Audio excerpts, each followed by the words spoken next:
Well, okay, welcome everybody. Just double checking, looks good. And welcome to our webinar here. Kind greetings, one and all. And welcome to day 3 of Loyola's 6th annual Climate Change Conference.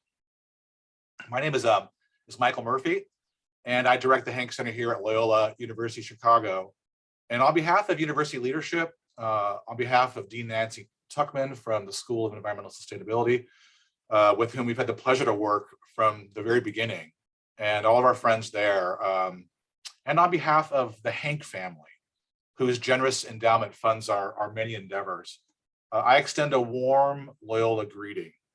I also extend a greeting on behalf of our excellent center staff, our office manager, Patty Delgado, and our graduate research assistant, Adam High, both of who are always supporting this work and doing all kinds of engineering stuff as we speak. So thanks to all.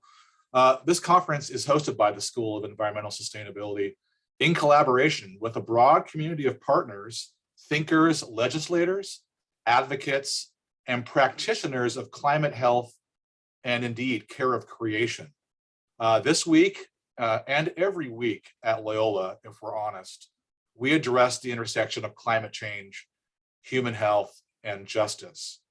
In that spirit, our session tonight is called Unequal Impact, Environmental Racism and Faith-Based Resources in Restorative Justice.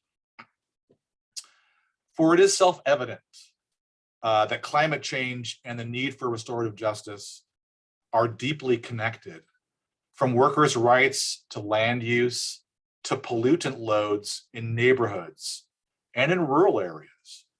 People of color and the poor are exposed to far greater environmental health hazards than others. Our excellent panel will speak on these matters tonight and much more. And as always, we invite you to join the conversation. On that note, some basic housekeeping, as they say, and a word about our format before I introduce our speakers and we can begin our session. The Zoomcast is a webinar, and we're all old pros by now. This means that while the chat is disabled, you can ask questions, certainly using the Q&A function, and even make comments in that space as well. And we'll respond. So you utilize that Q&A tab, and I encourage you as always to listen actively. And if something occurs to you, just write it down and put it in the Q&A. And we will, I promise, as facilitator, I will get to as many as I possibly can, because the more voices, the better. With that, let's welcome our speakers. The bios here are a bit shorter, and you can check the fuller descriptions in our web pages at the Hank Center site on Loyola. So we welcome Dr. Sylvia Hood Washington, Chief Environmental Research Scientist at Environmental Health Research Associates, LLC, and a most successful environmental epidemiologist, environmental engineer, and environmental historian and clinician with over 30 years of research experience working precisely on our topics: the impact of industrial pollution, human health, and justice questions. Dr.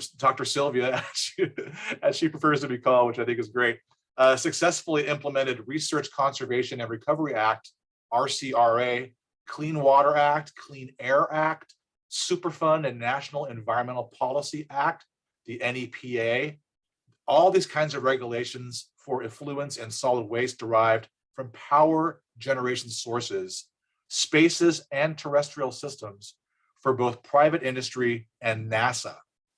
Dr. Sylvia is a published author. The book I first was aware when her on my radar was called Packing Them In, an archaeology of environmental racism in Chicago, 1865 to 1954. That book's from 2005. There's also Echoes from a Poisoned Well, an edited volume, which has maybe 20 writers in it. I have it here. And that's from 2006. Echoes from the Poisoned Well, Global Memories of Environmental Injustice. Dr. Sylvia is also creator and editor-in-chief of the first international environmental health disparities journal called Environmental Justice, and really so much more to share about her life. So please see our web pages. Our second speaker, we're so glad that Chanel Robinson accepted our invitation. Chanel is a doctoral student in systematic theology at Boston College, our sister Jesuit university to the east, and her scholarship explores womanist theology and theological anthropology. An educator and scholar, Chanel completed a Master of Arts in Theological Studies and a Master of Teaching at the University of Toronto. She is the recipient of doctoral fellowships through the Social Science and Humanities Research Council, the SSHRC, and the Pierre Elliott Trudeau Foundation. Welcome, Chanel. Good to see you. And finally, our friend Jose Aguto, the executive director of the Catholic Climate Covenant, such an important organization that Jose is leading so beautifully. The CCC, the Catholic Climate Covenant, animates the church's call for us to care for God's creation and our vulnerable neighbors as integral dimensions of the Catholic faith. Before joining the covenant, Jose worked for the Friends Committee on National Legislation, the National Congress of American Indians, and EPA's American Indian Environmental Office. Jose graduated from Brown University and Villanova Law School and served with the U.S. Army's 10th Mountain Division. I'd like to welcome all of our speakers to the Zoom stage and welcome you all here, Zoom viewer, to Unequal Impact, Environmental Racism and Faith-Based Resources in Restorative Justice. With that, Dr. Sylvia, the Zoom podium is yours. Welcome, my friend. Thank you so much, Michael. Can we see the screen? All right. I just want to minimize this. So I wanted to start off with just this clip, this cartoon. This came out right when Laudato Si was launched. And so you can see it's comrade. He says, we need to protect the earth. This is like a common discourse among environmentalists. We need to protect the earth and the land and the rivers. But then we have Pope Francis saying, yeah, the heavens and the seas. And here's what I like. And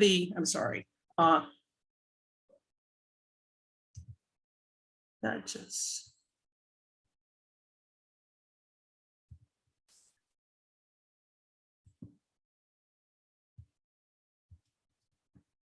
Okay.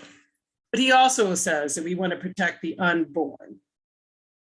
And so environmental racism and environmental justice, specifically when it was emerging as a concept in the United States, was really focused on the health of individuals who were marginalized. And so the environmental movement that began with Rachel Carson, also talks about humans, but the environmental justice movement and this cry about environmental racism is about the human being not being protected in the environment. And this actually is addressed in Laudato Si. And also my work, which Michael mentioned. So in Laudato Si, the Pope clearly says, some forms of pollution are part of people's daily experience. And they're constantly being exposed to atmospheric pollution, pollution of the water, pollution of soil, but it all yields these health impacts on human beings. So what we're talking about is human beings being resilient, human lives having sustainable environments. And so that is the goal of fighting against environmental racism, because these communities have found that they are not in a resilient space. They are not living in an environment where their bodies are being protected. And this is a right to life issue, because if we're talking about protecting the unborn, then we have to not just protect the unborn from abortion, we actually have to protect the unborn and small children from pollution and what it's doing to their bodies while they're being developed in the womb and outside of the womb. So in Laudato Si, he clearly states that pollution affects everyone. And they'll be impacted by fertilizers, insecticides, fungicides, and just pollution in the atmosphere.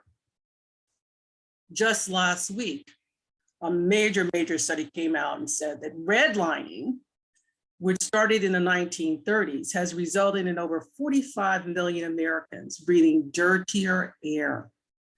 50 years after this process was ended. And what does that mean, redlining? In the 1930s, certain communities were rated based on who lived there, who was living there. And African Americans and Latinos and immigrants were put into neighborhoods that were graded at a low level. So you had A that was best, and then you had B that was hazardous. And most people of color and most poor people were put into that hazardous graded area. And so what we're seeing now in terms of the science is that if you were in an A category, which more than likely you were white and rich. Now I'll say white and rich, because if you're white and poor, you're also subjected to environmental inequalities. So now, one of the determinants of health, environmental health, is the presence of nitrous dioxide pollution. So we can see at A, which would be white, that we have very little nitrous dioxide pollution. But if you're a person of color, the curve looks very different. So people of color and poor people are now having a large percentage of their population living in areas with this nitrous dioxide. So who you are based on your race and your socioeconomic status has actually made you more at risk and living 50 years later in a much more toxic environment. That's environmental racism, right? This is not just some social crime, though that's social issues are important. This is a health issue. And this is a situation which will lead to death because the article, which is brilliant, it was an article in New York Times as well as the Washington Post, but that was released last week. But the bottom line in both of these studies is that if you are poor and you are a minority, that your health is at serious risk and that you're going to have a higher probability of dying. There's nothing equitable about that. That is not something that we should want as people of faith, and we should want just utter common decency. So just as we have air pollution, the unfortunate part about these communities who live in these communities of environmental injustice is that it's not only just your air, but it's your water. And so Laudato Si, the Pope makes it very clear that having access to safe drinking water is a universal right, universal human right. And over 7 years ago, we saw what happened in Flint, Michigan, when children were subjected to higher levels of lead. Now, what does that mean when we're subjected or exposed to this? Now, this is a lifetime, as I said before. Environmental racism is a right to life issue because we are talking about consumption to death. And so when a child is exposed to high levels of lead, what does it do? It causes problems with brain development, reduced IQ, behavioral changes that can lead to seizures and neurological damage, kidney problems, anemia, hypertension. This is a lifelong struggle that's introduced to this child in the womb when they're drinking this water. This is what we're talking about in terms of human resiliency. So we do not, as Catholics, again, as people of faith, want to contribute to the degradation. We don't want to contribute to the premature illnesses, death of fellow human beings. And this is just by where they live. And where they live has been determined by our political and social policies of restricting them into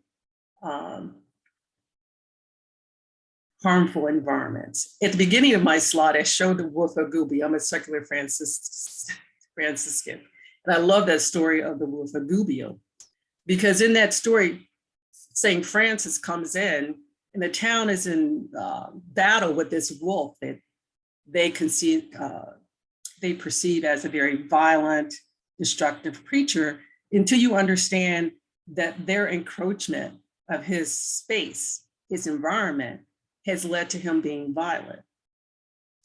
Lead actually contributes to individuals becoming violent, if you do some deep research on that.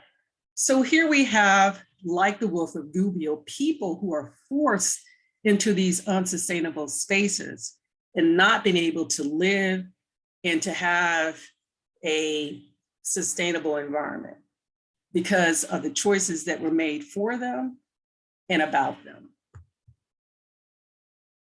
So what is the commitment of the Catholic Church to environmental justice, to this right to life issue? And I think that that's what I had wanted to focus on today, because when we had our discussions before this day among the group, it was like, but Catholics really haven't been involved with environmental justice. In my experience is that, yes, you have. The USCCB has been very much involved with environmental justice in the United States. And in 2002, after my own personal experiences with seeing environmental inequalities, not only academically, but actually my own, how can I put it, my own boots on the ground experience with environmental justice communities, I actually went to the USCCB on behalf of the Knights of Peter Claver to ask for support to develop educational materials that would inform African-American Catholics about these issues of environmental justice. And the reason why I did that was because even now, we have the same type of situation where environmental justice communities, which have done a fantastic job of shedding light about these environmental inequalities, environmental health inequalities, that message was not being communicated to African-American Catholics because they were not in the same venues. And so the USCCB in 2002 decided to fund the Knights of Peter Claver with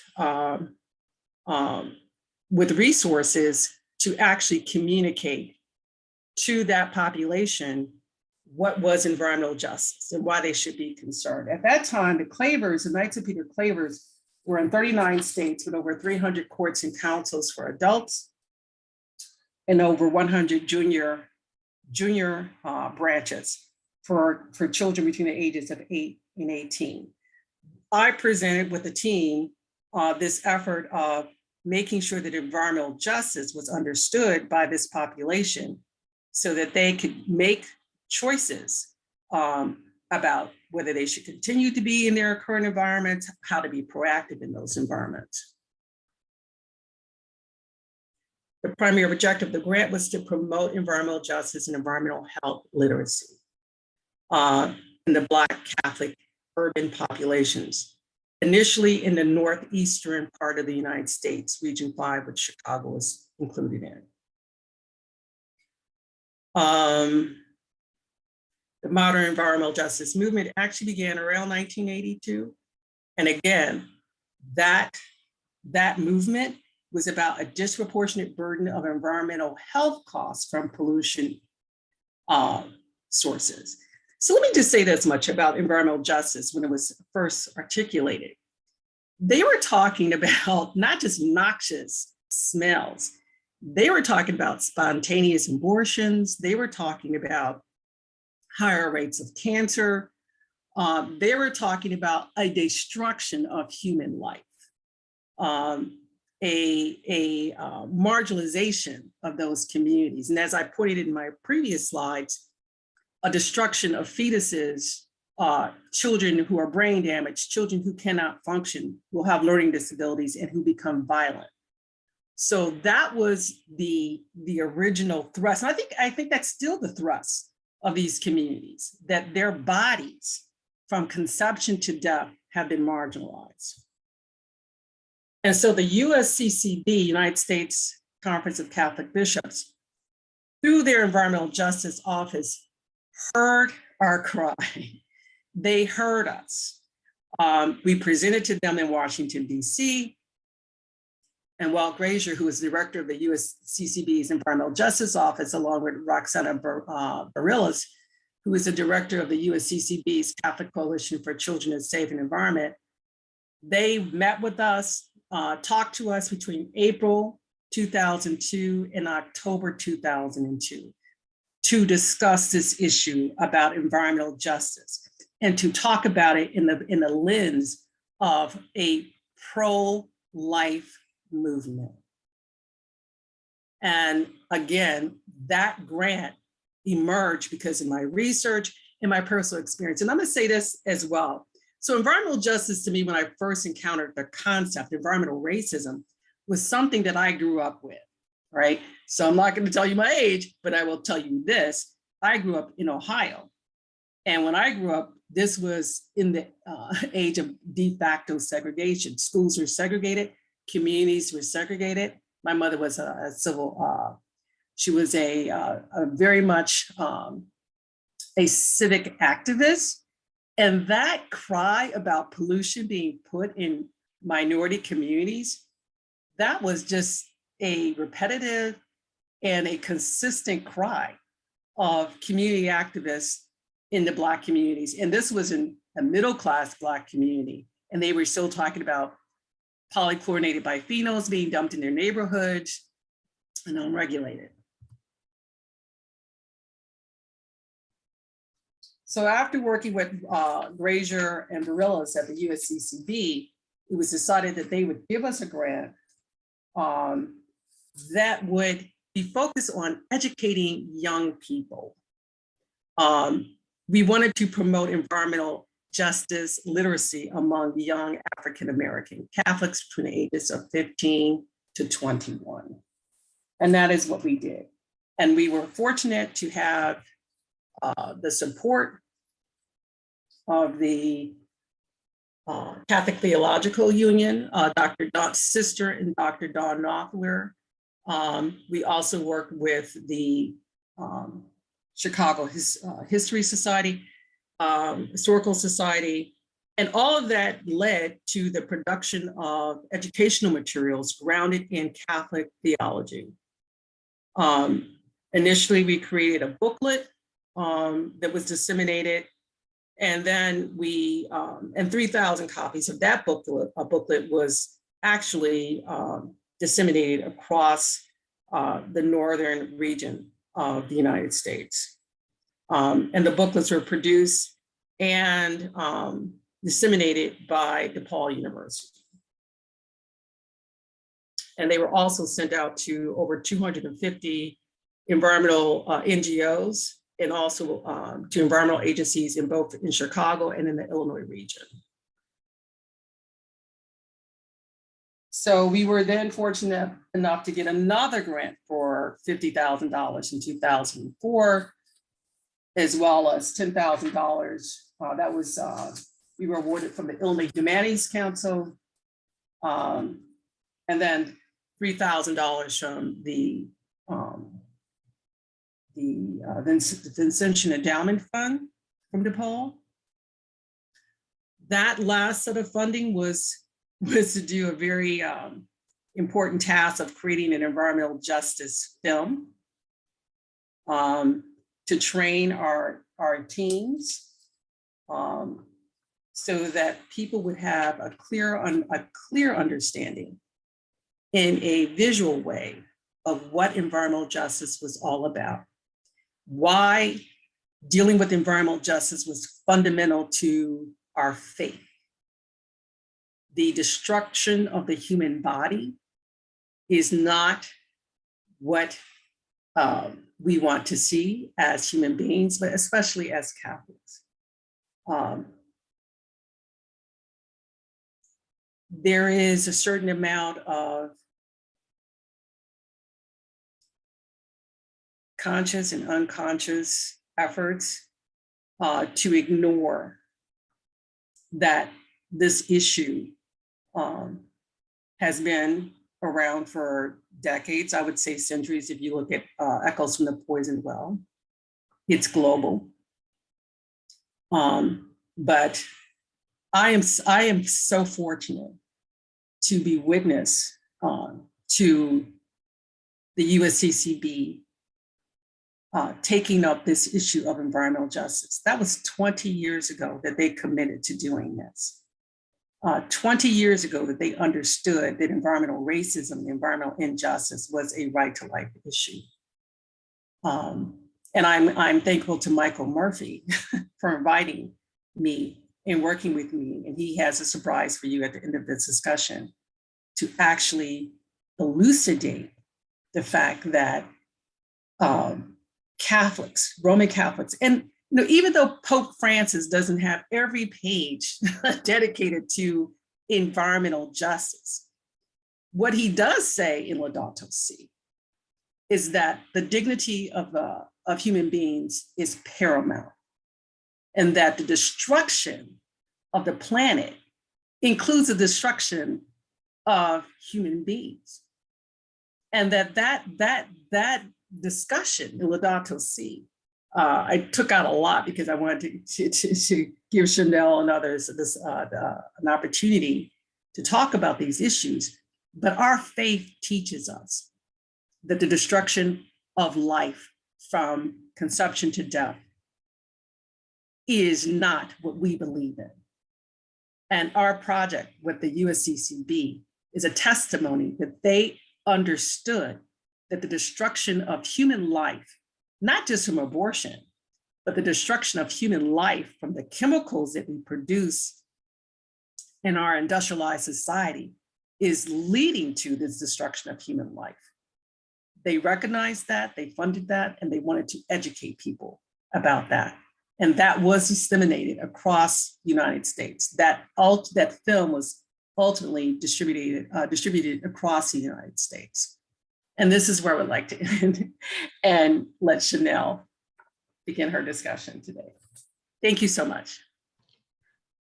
Thank you so much, Dr. Hood Washington, Dr. Sylvia, for that rich presentation, and I look forward to unpacking it later on. Greetings, everyone. My name is Chanel Robinson, and I'm so excited to be with you today. I want to begin by thanking Dr. Michael Murphy and the Hank Center for the Catholic Intellectual Heritage for inviting me to participate in this panel. Many thanks to my fellow panelists. I look forward to learning from you tonight. And I also want to acknowledge that I'm calling in today from the traditional lands of the Wampanoag and Massachusetts peoples.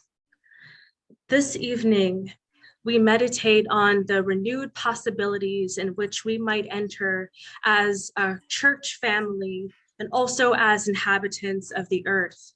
In this brief presentation, I will examine points of connection between Laudato Si's proposals and eco-womanism. And I will conclude with reflections on eco-memory by recalling the story of the historical African-Canadian settlement known as Africville. Pope Francis's 2015 encyclical Laudato Si invites us to rethink how humanity is inextricably connected with the planet. He develops an understanding of integral ecology that interweaves the entire cosmic community. Throughout the letter addressed to the entire human family, Pope Francis reminds us of how marginalized communities, especially the poor, experience disenfranchisement alongside the earth.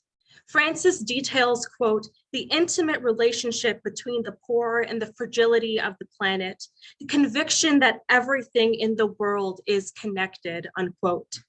The parallel between these two experiences prompts a rereading of the ecological crisis as inseparable from social justice.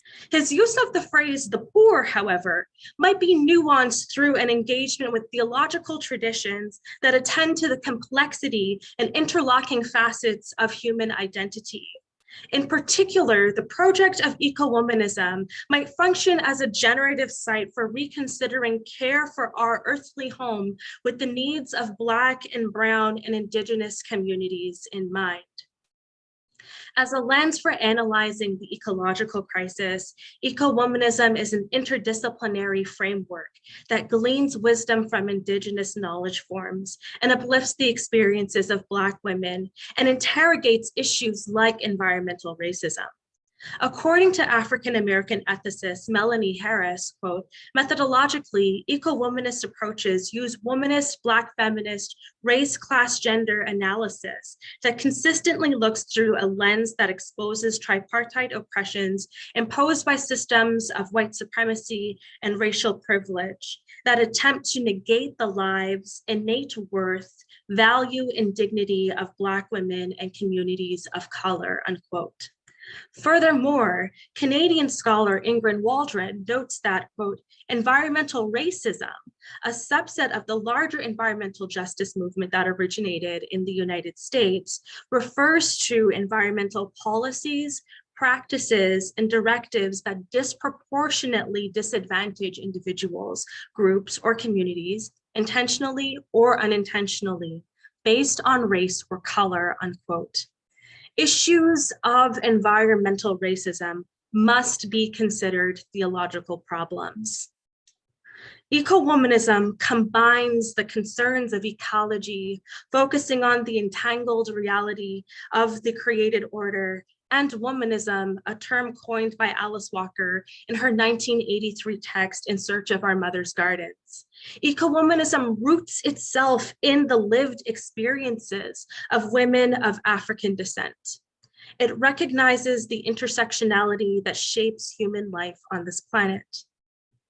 Both Laudato Si and eco-womanism might function as helpful dialogue partners as we seek to navigate and survive the unfolding ecological catastrophe.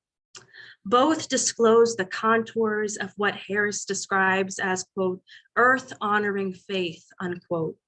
By situating care for creation within the scope of Catholic social teaching, Pope Francis reminds us of the expansive implications of the common good, which extend beyond humanity to include the earth.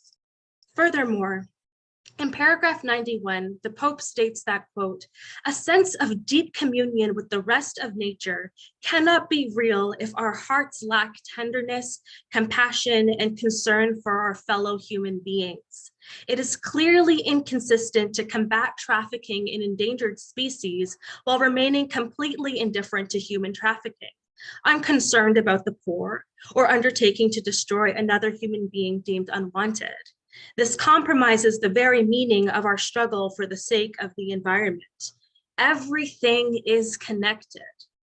Concern for the environment thus needs to be joined to a sincere love for our fellow human beings and an unwavering commitment to resolving the problems of society, unquote. It is also important to remember the communities who are discarded in the midst of ecological degradation. Black, Brown, and Indigenous communities are often made to live in close proximity to dumping grounds filled with toxins. In Laudato Si, Pope Francis acknowledges that, quote, the human environment and the natural environment deteriorate together. We cannot adequately combat environmental degradation unless we attend to causes related to human and social degradation. In fact, the deterioration of the environment and of society affects the most vulnerable people on the planet, unquote. In this recognition of the interconnection between oppressed communities and the earth, memory could be understood as a powerful resource for exposing instances of environmental racism. I want us to watch now this very brief clip that recalls the memory of Africville in Nova Scotia, Canada.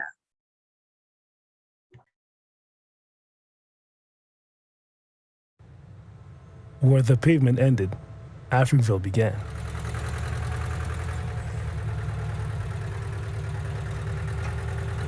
There have been Black people in Halifax as long as there's been a Halifax. They helped build the city, formerly enslaved people and free black men and women, Maroons. Together, they dug out its roads and raised its roof beams. Facing racism in town, black people settled at the city limits. They built homes and started families. They set up their own school and other services the city refused to provide. They built the Seaview United Baptist Church, the beating heart of the community.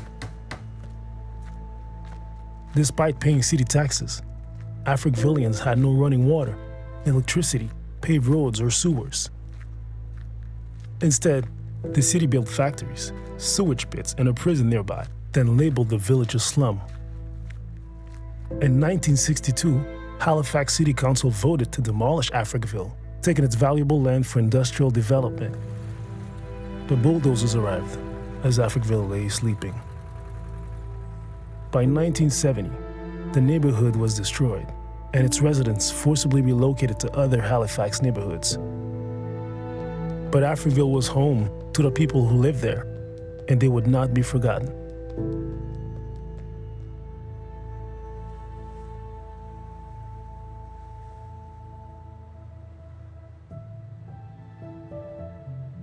Once a year, we venture out to Africville for a reunion. Set up your tent, set up your camp, or throw a blanket on the grass. The children are playing, people are laughing and hugging, reminiscing about the old days. But for 3 days, you have your community back.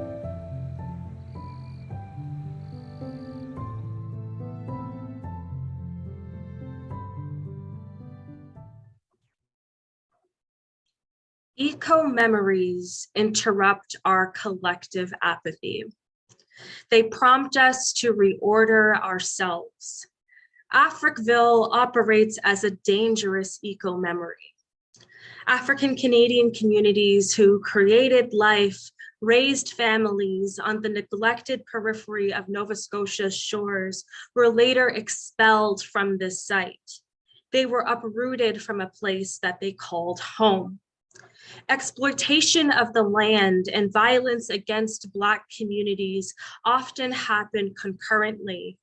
Harris notes that, quote, eco-memory is a form of counter-memory that reconstitutes traditional environmental history that too often overlooks or ignores the voices, experiences, and histories of Black peoples. Instead, eco-memory begins from the central point of Black and African life and centers the perspectives, voices, and experiences of African peoples. Mining eco-memory simultaneously pushes back, critiquing traditional forms of environmental history that leave out the histories of people of color, unquote. Eco-memory corrects. It corrects the misremembering of ecological histories. Similarly, the eco-memory of Africville spurs a rethinking of Canada's environmental legacy. The asymmetries of power that reinforce human superiority over the land map themselves onto the displacement of racialized communities into polluted areas, which is both a social and a theological problem. Laudato Si discusses memory in this way, quote, our insistence that each human being is an image of God should not make us overlook the fact that each creature has its own purpose. The entire material universe speaks of God's love, his boundless affection for us. Soil, water, mountains, everything is, as it were, a caress of God.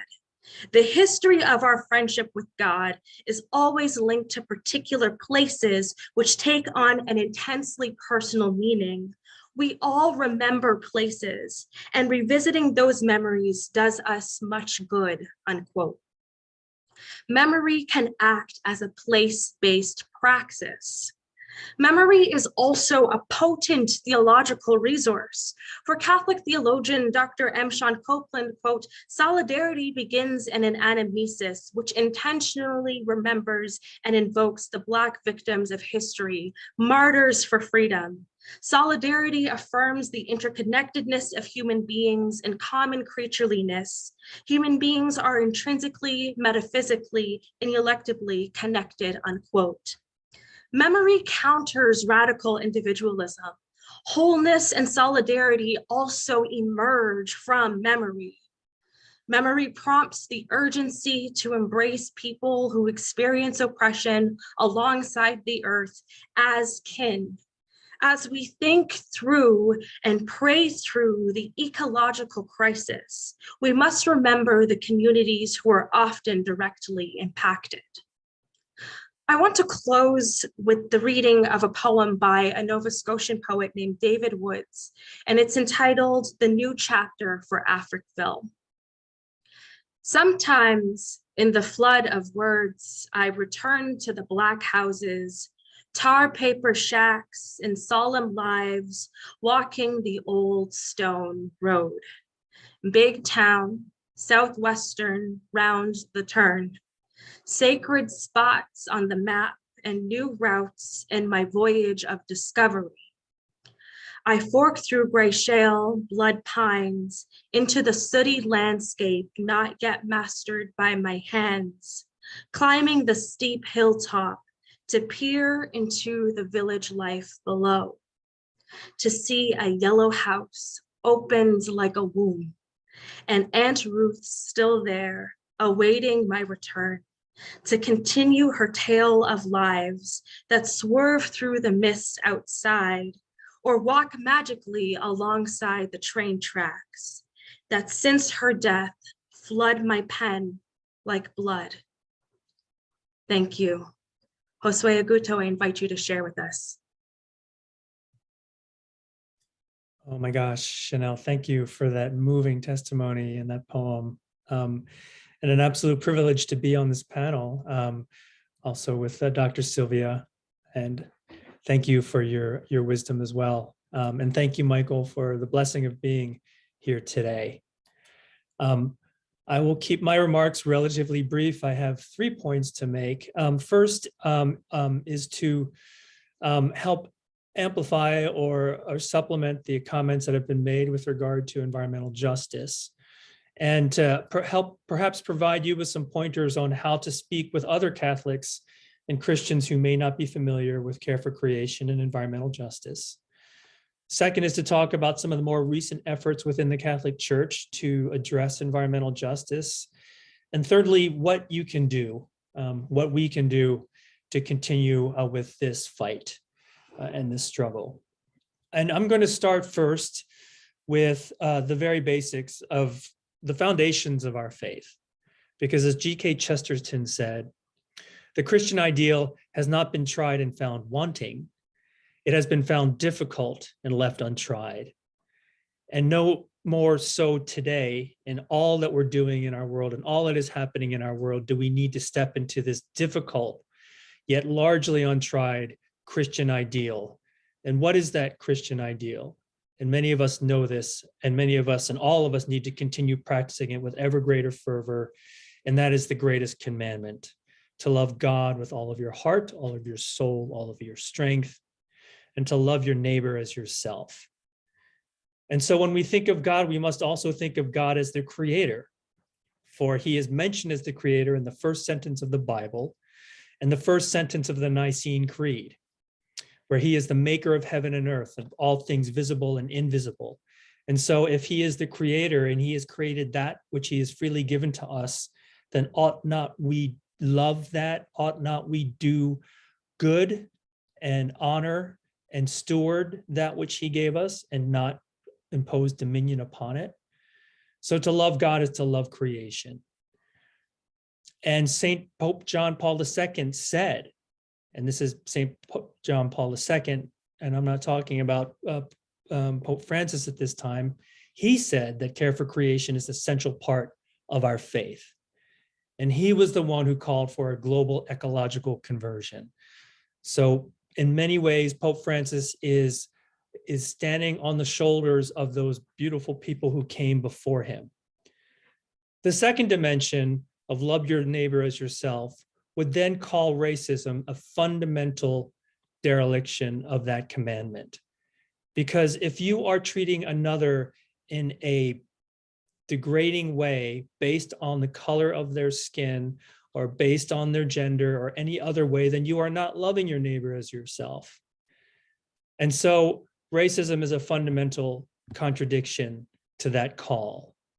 So if you take both aspects of the greatest commandment, to love God, the creator, and to love your neighbor as yourself, then environmental injustice is a two-pronged violation of the greatest commandment. Environmental justice, then, as was said earlier, is a pro-life issue. And therefore, we must seek environmental justice in our hopes and in our mission to hold the life and dignity of every single human person as sacred. Second, what is the engagement of the church? And thank you, Dr. Sylvia, for bringing some of this to light. And to follow up, USCCB's CCHD, Campaign for Human Development, has invested nearly $2.5 million and partnered with over 35 community-based organizations and 31 dioceses in 22 states to support environmental justice. And that would include, for example, supporting Destiny Watford, who was awarded the Goldman Environmental Prize in 2016 to stop the construction of the largest incinerator in the country in her neighborhood in Curtis Bay in Baltimore City. CCHD has also awarded funds to Sharon Levine and her organization Rise St. James, and Sharon was awarded the Goldman Environmental Prize in 2021 for her efforts to keep a petrochemical plant, Formosa, from being sited in her neighborhood, in her parish in Louisiana, and her community is already surrounded by 11 such polluting plants. In 2017, after the Charlottesville riots, the U.S. Conference of Catholic Bishops created an ad hoc committee on racism.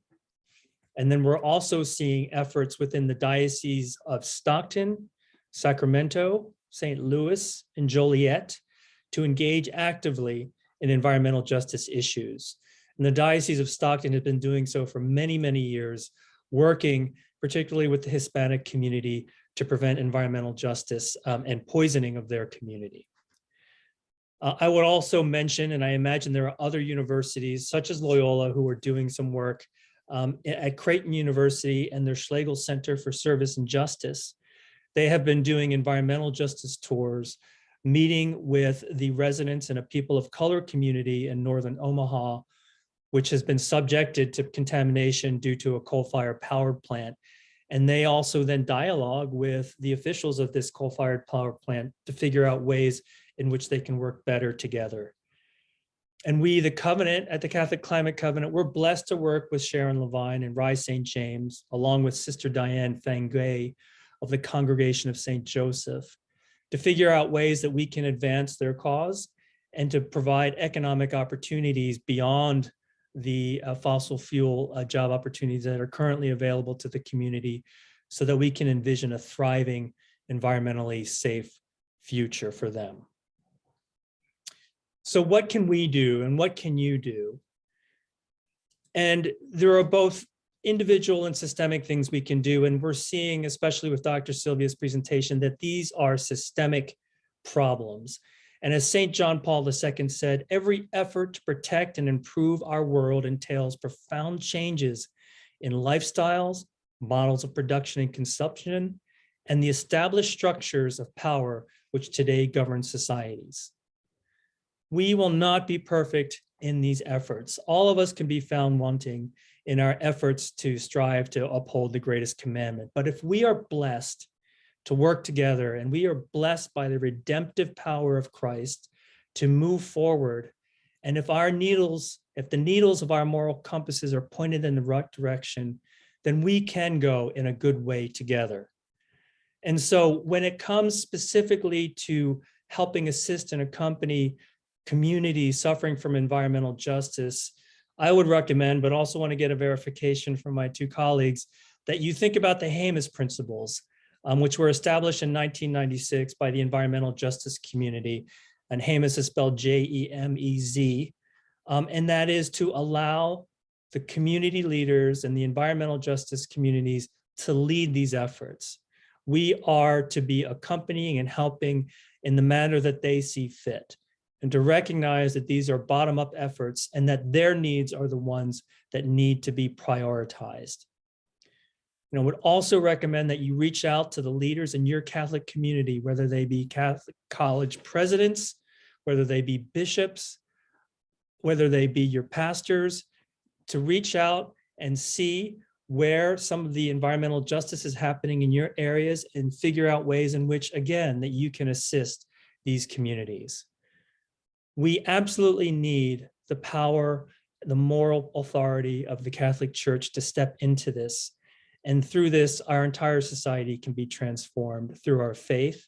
And as Chanel said, through our love and compassion for one another.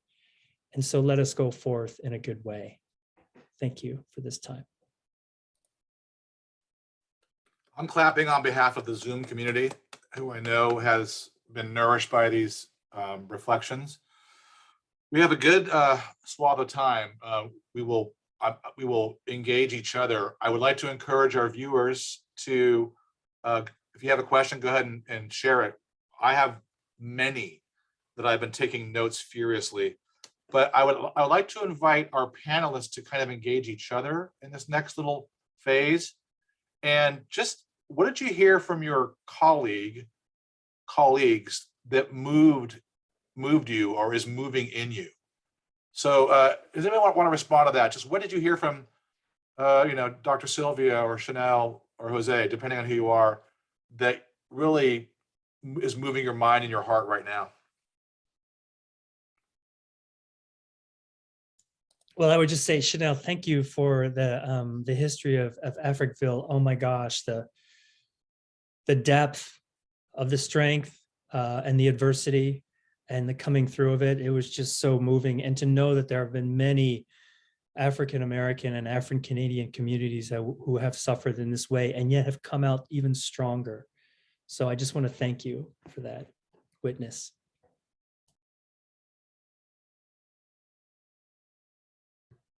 Yeah, I think in a very particular way, Africville kind of discloses how there's always a spatial dimension to environmental racism that we also need to attend to as well. I want to thank both of you for sharing with us this evening. Just so rich, such rich reflections. Jose, thank you for identifying racism as like a failure to love neighbor. I think that's an important reframing. And Dr. Sylvia, I want to thank you for your reflections on the body. The body came up so much in your discussion, the body from conception to death, and how that kind of helps us to rethink environmental racism as a life issue, because it is an issue that interpolates our own flesh. And so thank you for that.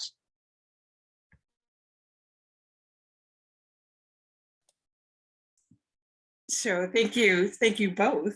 Thank you, Jose, and thank you, Chanel. And thank you, Chanel, for talking about Africville. I know in packing them in, and in Echoes from the Poison Well, those are deeper discussions about history. So when I did my PhD, History of Science, Technology, and Environment, one of the things that emerged in my training, one of my colleagues said, history is written by the conquerors. And so that's why I was motivated to do a dissertation on the history of African Americans and the history of poor Eastern Europeans in Chicago, because that's usually not a history at that time that was written about and discussed.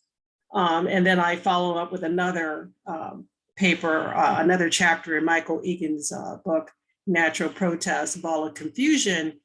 And again, we were talking about the first Earth Day. And this again was a lost history, but it's history that's lost, but it's history, as I pointed out earlier today, it's history that has environmental health implications. So that when we take populations like African Americans or poor whites or Hispanics, and we move them through redlining, or we move them through extra legal processes into an unsustainable environment, the outcome is a destruction of life. And it's that history that you talk about. It's not just, and I think that's important what you said about this sense of community. But when it comes to environmental racism, it's the destruction, as Jose pointed out, it's the destruction of God's creation. I mean, human beings, yes, he created the world in 7 days, but we were his ultimate creation. And I remember growing up Catholic, whatsoever you do to the least of my brothers, that you do unto me. So that when we engage in historical practices, which actually destroys the very fabric of humanity, we are attacking, the creator, and we're attacking the people, as Jose says, those greatest commandments is to love neighbor, right? So not only, we're not loving our neighbor, but we're actually destroying humanity. And there is something that we all know, that's a grave sin, right? That's a grave sin to destroy a child in the womb. And we were talking prior to this discussion. I said, imagine Mary living in Flint, Michigan, right? With Jesus in utero. So it's not, and I think that has always been an issue for me as a scientist and a Catholic and a person of color and a woman, is that it's not just politics. It really comes down to the very fabric of life that is at the core cry of those suffering from environmental justice. That they're saying you're destroying me as a human being. And I remember when I did an epidemiology survey on Chicago's South Side, and I know this Cheryl Johnson will be here. I mean, I had a chance to see what polychlorinated biphenyls do to a human being. It's the first time I actually met a hermaphrodite, a person who had both sex organs. That came through because of this introduction of these non-degrading chemicals into their water source, into their land. We're literally changing humanity. That's a grave sin. And that's what environmental racism is. It's a grave sin. It's an attack on humanity, which God in his infinite wisdom created us to be stewards of the earth. But we have to be stewards of each other. And I won't say much more after that. You know, what's interesting, Dr. Sylvia, because, Pope Francis, his language in Laudato Si is that we're not hearing the cry of the earth. And it can be pretty Catholic if you think about it, because he's speaking in a sacramental way. Because in this tradition, things move through the finite. That's where the spirit is. And that's where, so if you hear the moan of creation, it's one sacrament. The human person's another sacrament, but related so closely to the earth. So when I'm listening to you, I'm thinking of all kinds of things. I'm thinking of St. John Paul II, who was revolutionary in the environmental movement. Pope Benedict XVI, not a lot of folks know this, he's called the Green Pope. And what did he do with Genesis in this language that we're talking about? He brought it back to St. Francis. He said, we should not read that Genesis as human as dominion.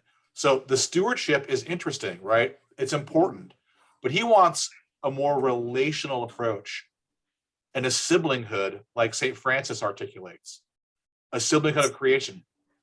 Yeah. So in chapter 30, Laudato Si, he says, our world has a grave social debt towards the poor who lack access to drinking water because they are denied the right to a life consistent with their inalienable dignity. That's in Laudato Si, right? So these basic human resources that we need, just like a plant needs water, right? And air, fresh air. A human being needs clean water, safe water, clean air. Just like children, right? Who we think about children, our children playing outside, right?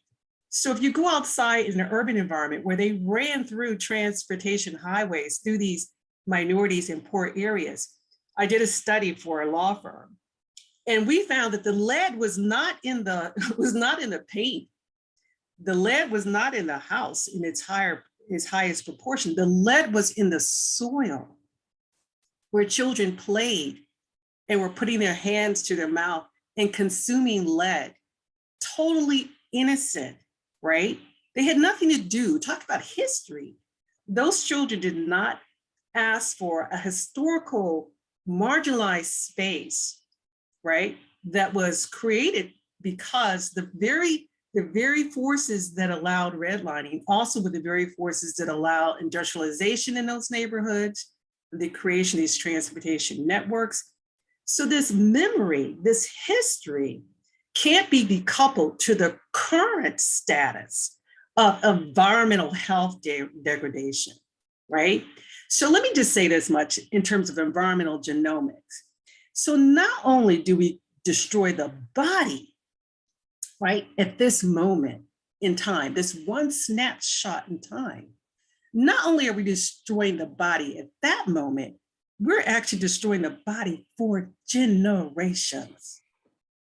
Generations. So if I expose you to a chemical, I'm actually changing. Certain chemicals will change my DNA so that not only am I ill, but my child is ill, and my grandchild is ill, and my great-great-grandchild is ill. When they move out of those spaces, or they reclaim Africville, right? But those who stayed, right, in these degraded environments, not only have I changed my body in making that choice to be in community, but now I've also changed the bodies for 4 or 5 generations to come. How sinful is that, right? How sinful is that, that even if I was able to get that money to move out of that degraded space, right? And I move to this green space, this beautiful space, I'm still carrying that destruction in my body, right? So Yeah. this is not just politics, right? Yeah. This is our core belief that in the sanctity of life, no child should have to carry that burden. And no child should move out and find out later that, oh, we never had, and I used to hear this all the time. We never had these issues, these physical illnesses that you're talking about. We didn't have asthma in the rural South on the farm, right? We didn't have those issues. So, but we did have them when we migrated north into an urban environment that locked us into spaces that were the most polluted. So this is why I was so proud of the USCCB taking up this effort of environmental racism as a right to life issue, because they understood that we were destroying bodies for generations. We were destroying God's creation. Well, let me jump in there and then I want to ask Chanel and Jose to weigh in and there's a question that will weave from the crowd, Chanel. But it's a staggering insight you've given us, and it sounds to me like indigenous wisdom, maybe Catholic, because Catholic, we think in generations, but American people today, we don't think in generations. We don't, we think with the immediate, and that's one thing. So let's pull on history and memory. And let me give you a question, Chanel, from an anonymous attendee. Can Chanel speak a bit more about eco-memory? Because I think we're connecting here to this as a counter memory that interrupts our collective memory, and say how that works in Africville. And I'm so glad you shared the David Woods poem, because that, what he's doing is like, he's giving us a hope for, how do you put it? A yellow house open like a womb. It's a beautiful image, and what has happened, and please, speak to that if you wouldn't mind. And Jose, you can weigh in as well, please. Sure. Thank you, Dr. Murphy. And thank you, Dr. Sylvia, again, for unpacking the generational impacts of this environmental crisis. In her text, Eco-Womanism, African American Women and Earth Honoring Faiths, which is this text right here, which I would encourage people to purchase and read if you want a more in-depth understanding of eco-womanism. Melanie Harris kind of differentiates these terms, and she talks about eco-memories having the power to kind of counter histories that erase the presence of Black communities in the telling of the environmental legacy of whether it's the United States or Canada or wherever it might be. It's a form of kind of interjecting and saying like, no, we are here. No, this is the heritage that I've inherited from my family. And so it's really this reclaiming of narrative as well is what I would add here. As a discourse in and of itself, eco-womanism really does center the lived experiences of women of African descent, but it's also very much an interfaith and an interdisciplinary discourse as well. And then I think in terms of Africville, looking at poetry is always one example of, you know, what does it mean to think through the continual implications of memory for one. There's also a documentary called Remembering Africville that was made in 1991 by the National Film Board of Canada that goes in more deeply with these issues as well. Wonderful, thank you. Jose, do you have what's moving in your mind, my friend? Anything? Nothing more to add on this, Chanel. Yeah. You know, I'm seeing this. I'm just going to pick some things out as we go here. But Edward Dalmau from our Q&A, he wants a reference bibliography from us. So maybe we can provide some books after this and we'll post it on our webpage. We will do that, Edward. I want to go up here to maybe back to you, Chanel. What got you interested, Chanel? And all can speak about this, I think. What got us interested in environmental racism particularly? Chanel, we'll go to you first, and then Jose, maybe you can respond to that, and then Dr. Sylvia, if you have a thought. Thank you. I'm very curious to hear what my other panelists have to say. You know, personally, I am a vegetarian. I have been for a very long time now. And so I've always kind of lived in a way that aligned with the rhythms of the earth. And so I think that there was a part of me that always cared about non-human kin, period. But I think that in terms of my research, I have a deep interest in theological anthropology. But as I think about our human community, how we are, a society that's growing in understanding of different ways of knowing, different ways of being, I'm recognizing that, you know, we have to also consider the implications of theological anthropology for the rest of the world also. What does it mean to stretch the boundaries of this discourse? And so it's something that I'm continually growing with, and also recognizing how there were seeds of this type of theology in my life and practices of gardening. I think that there's something really rich about eco-womanism in particular that invites us to kind of excavate our own eco stories as resources for how we do our academic and theological work. Yeah, thank you, Chanel. Jose, you have any? How about you? You have rich experience working with Indigenous peoples. What moves you to do your work at Catholic Climate Covenant? Well, I'll just say that a while ago, I used to work for the Lawyers Committee for Civil Rights Under Law.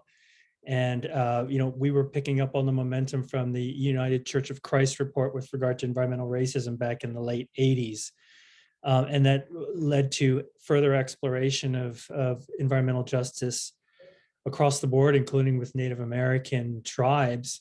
And a good percentage, something like 60% or more of the Superfund sites in America are located on or near Indian reservations.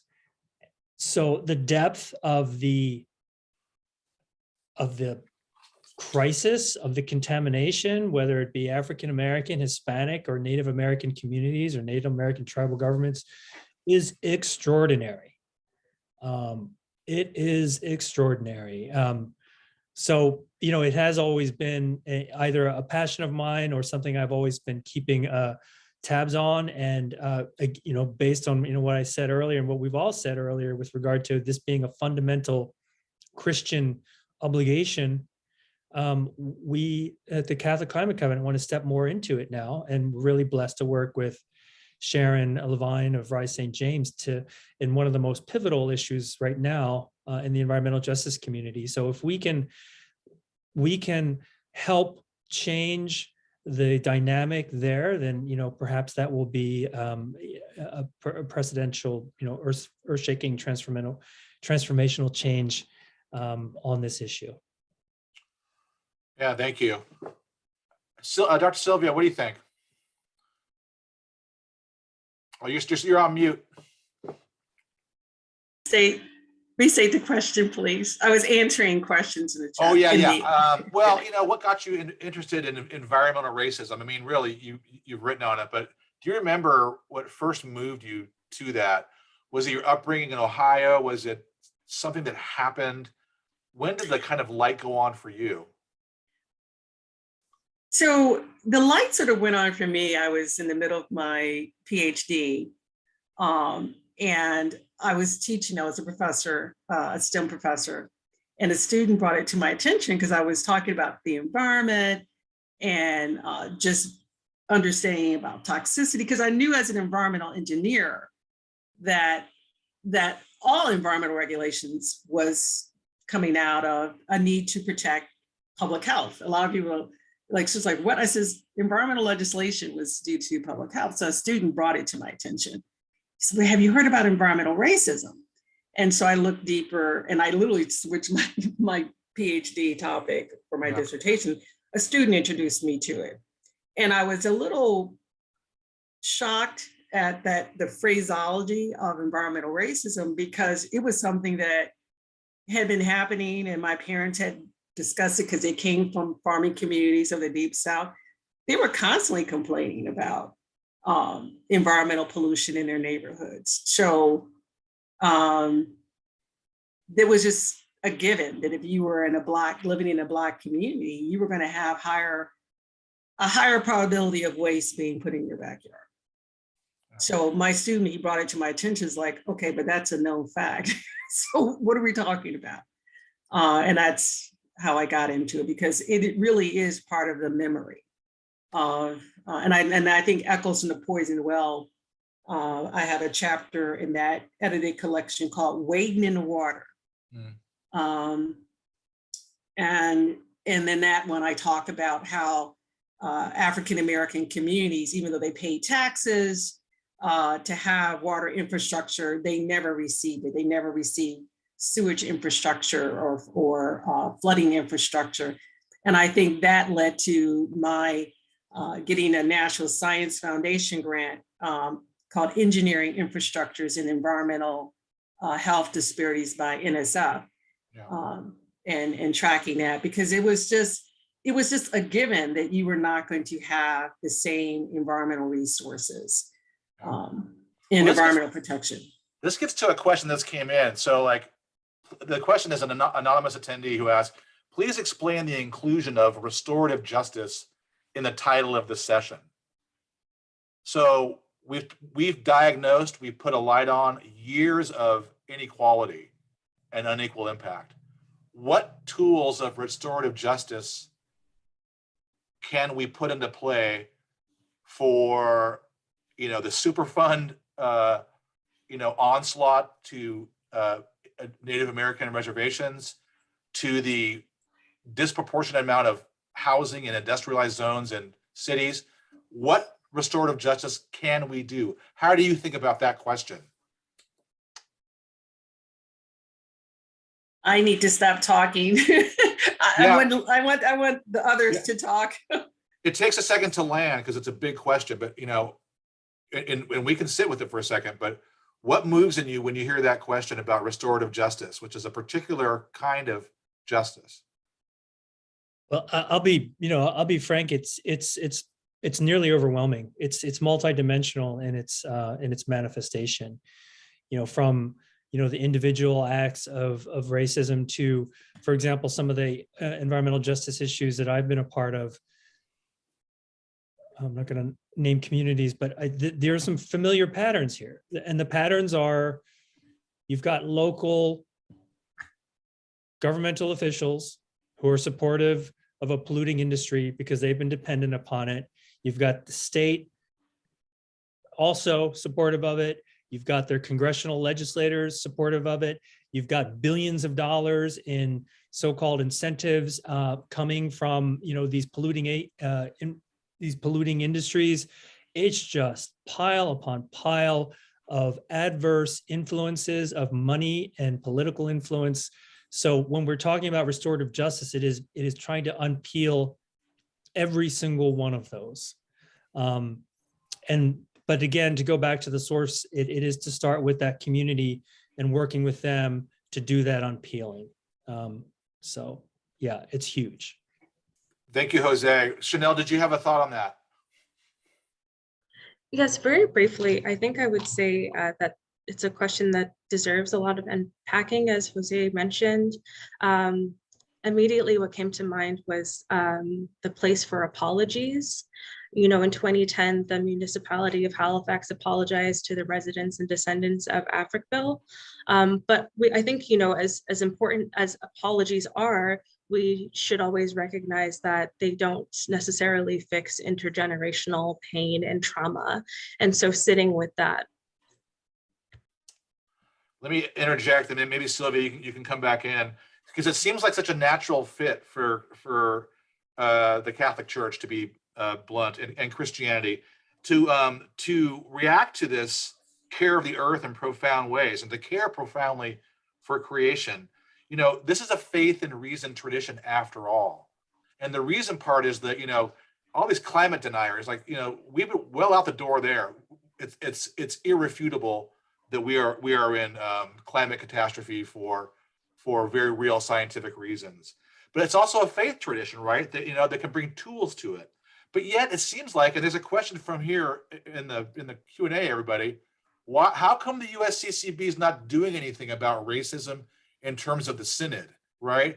And it's not doing anything about, there was a great piece in the 80s on race, and it's not doing much, like in the parishes, our environmental, like Laudato Si theology is running up against a wall, as is some of the synodal stuff.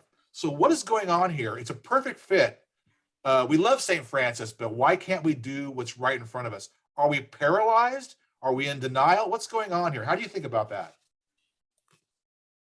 Sylvia, please.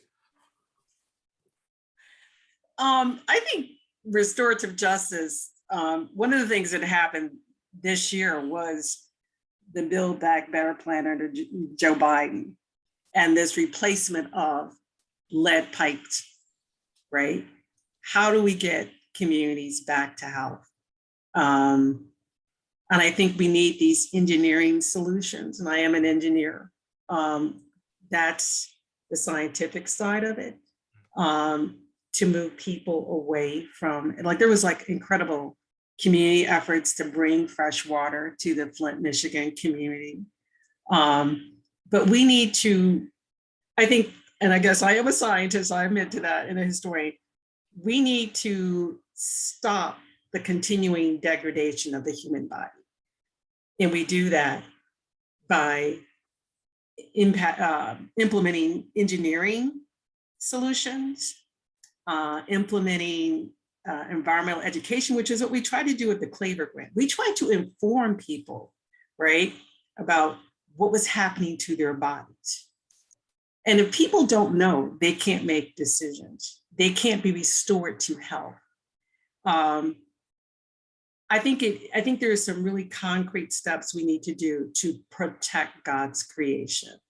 I'll say this one other thing, because I know I'm a chatty Kathy. I am chatty. I think people are more comfortable with non-scientific discourse, right? I think it makes people very uncomfortable because people are tired of talking about racism, right? In my household, people don't want to hear about racism anymore. People are fatigued, and people feel oppressed. The distinction here with environmental racism is that it causes so much destruction of humanity, the very core of humanity. So I'm gonna stop there because it's not political. I'm a scientist. This is science. Asthma rates, Yeah, those are that high. look at the That's numbers. science. Yeah, Yeah. look at the graphs you posted for us, right? They're right there before your eyes. Good, but okay, thank you. Jose, let me kind of drill down on this one though with the USCCB. So many friends in the USCCB. Sylvia had great experiences in making her film. We're going to see a clip in a minute. But what do you think the impediment is for them today? You work with them, I know, but there's lots of people who cooperate and who are supportive, but then there's also these walls. How do you think about that, Jose? Well, that question, wow, that can't be unpacked in a couple Yeah. minutes. Wow. Yeah, sorry. No, that's okay. I mean, one of the themes, I started with is like, what is our Christian duty? And let us all come together in that. And you suggested this earlier, Michael, that, we do have within our church processes by which we can come together across difference. I mean, what does pontiff mean? But bridge building. Yeah. Why don't we take those processes and use them for some of the most contentious issues within our church, like to let us define pro-life to be much more expansive than many make it to be. Let us work across the aisles. We need to start with our faith and again, our respect for each other, and then talk openly, candidly, constructively, respectfully, gracefully about these differences. I mean, that is the start of how we get to the issue. With regard to collective responses, with regard to the USCCB or just our Catholic Church writ large, we know that we are losing young people.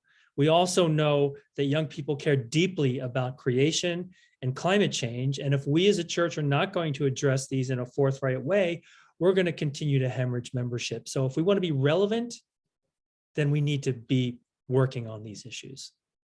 I couldn't agree more. It's the most original thing we've ever, it's the first book of the Bible. I mean, it's just, if you're going to be biblical about it. Chanel, do you have one thought before we show a clip? Anything you want to say?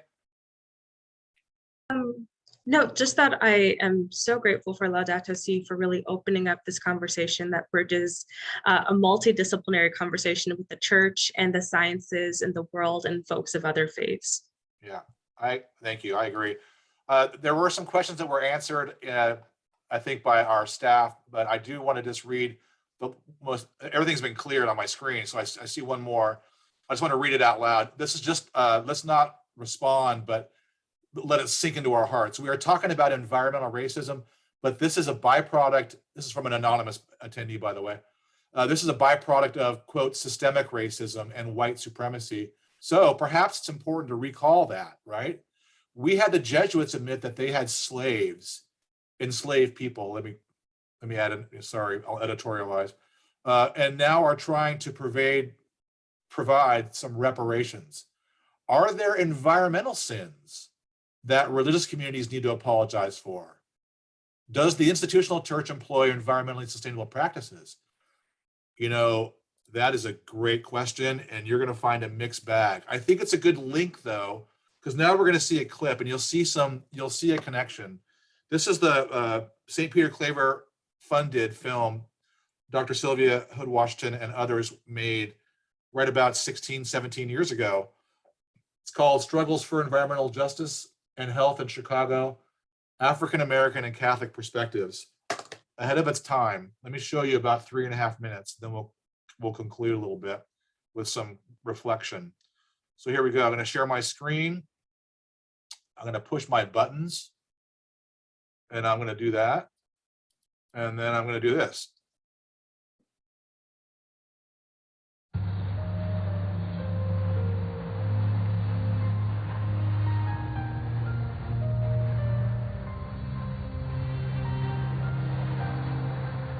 Not one of us in the United States really bears the equitable burden of pollution.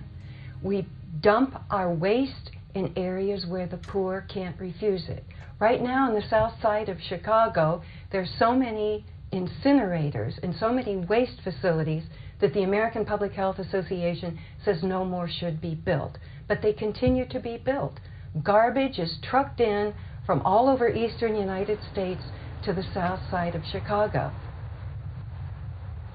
In our scripture, it talks about, in Deuteronomy, it says, God said, I set before you life and death.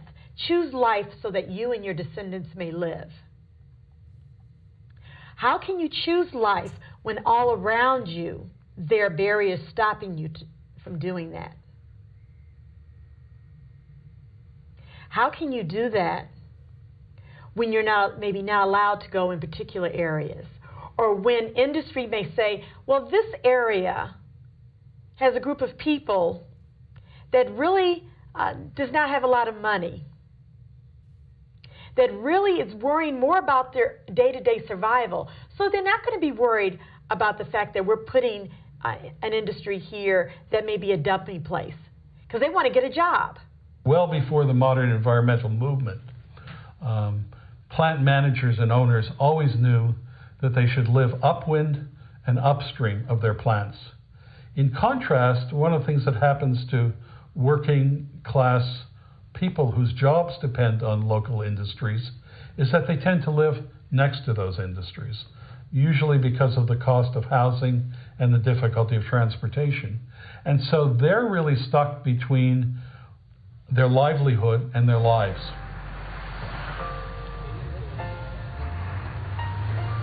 Oil and oil refining processes are some of the most dangerous polluters exist. And here you have Cargill, industrial oils, lubricants, and salts.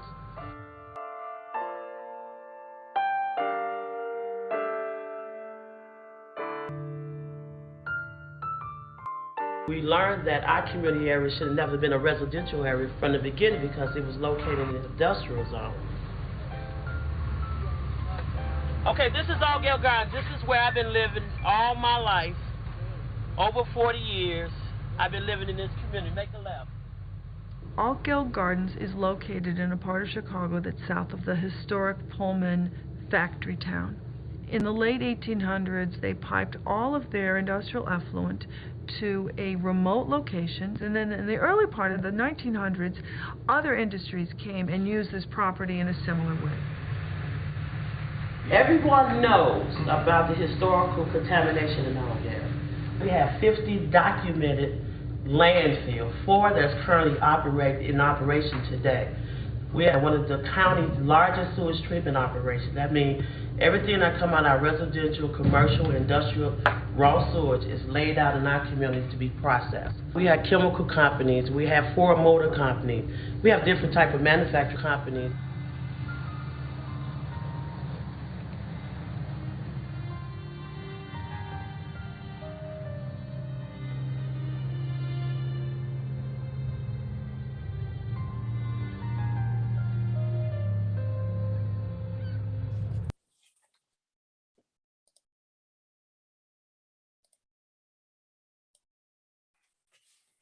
Okay, you see Cheryl Johnson there, who will be our speaker on Friday in the session that Curl is hosting, our Center for Urban Research and Learning. That's a wonderful connection.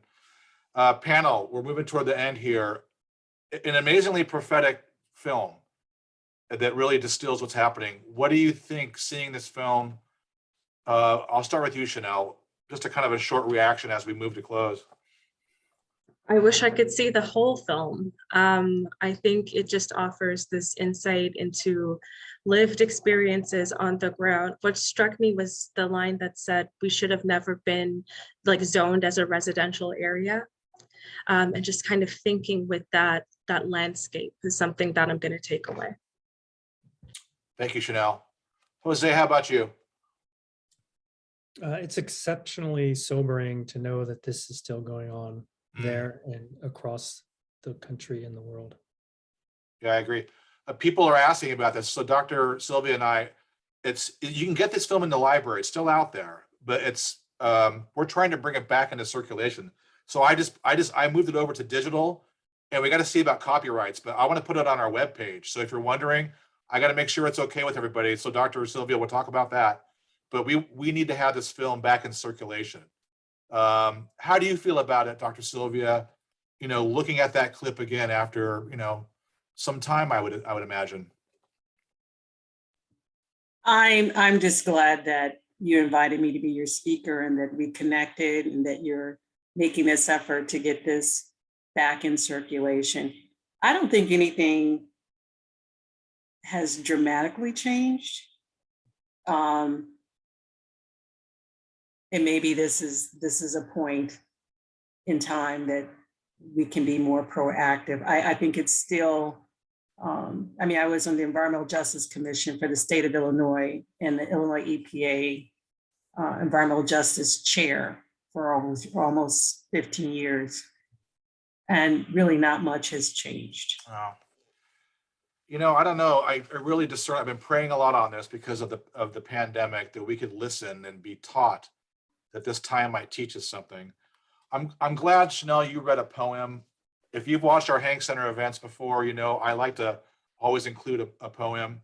This is Amanda Gorman, who I think is a Catholic. I'm not sure, but I think she may, it's hard to say these days, but she's a creature of the loving and living God in my faith tradition. So, but she's a beautiful poet, and she has these sequences she does that are called arborescence. They're tree invoking.